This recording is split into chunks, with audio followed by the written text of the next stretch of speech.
I think a lot of people had sort of closed the championship window in Golden State and said, amazing career, Steph, but you're just going to continue to score a lot of points and make incredible shots, but for a middle-of-the-pack Western Conference team at best. And maybe that's still what they'll end up being, but they went to Oklahoma City last night. They won.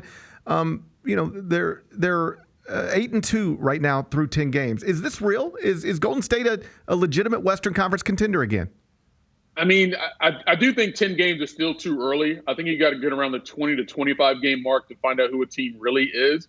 But it's safe to say that they're above projections by just about everybody, maybe just everybody outside of their offenses there in the Bay Area.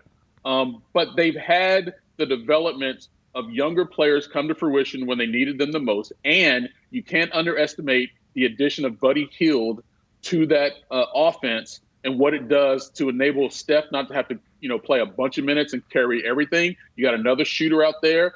And maybe you got to give credit to Steve Kerr, just how good of a coach he is, that can take whatever he has and find a way to improve on those parts and then make it into something that can be a championship contender. Because they had Steph, they had Klay, and obviously Draymond as well. We focus so much on the big three, but there are always these other pieces around, Gary, that enable those guys to be stars. Who's setting those screens? Who's making the outlet passes? All of those things enabled Steph and Klay to be the superstar scorers they were. Where they're getting more of that now just from different guys that we maybe didn't expect.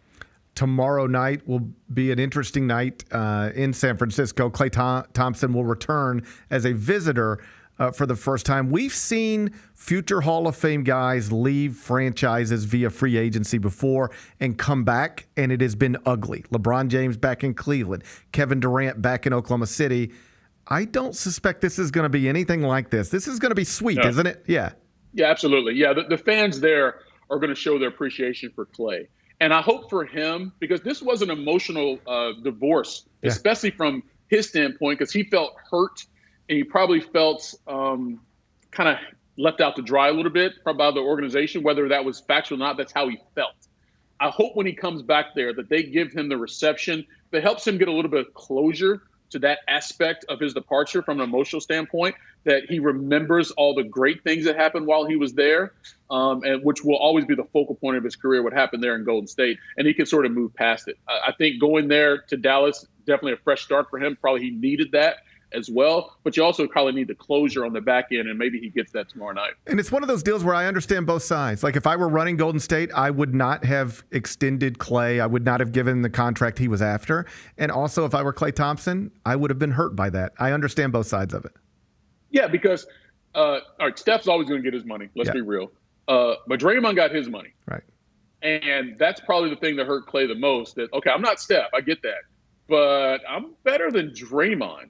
But the difference is Draymond did not have two devastating injuries, an ACL and an Achilles tear.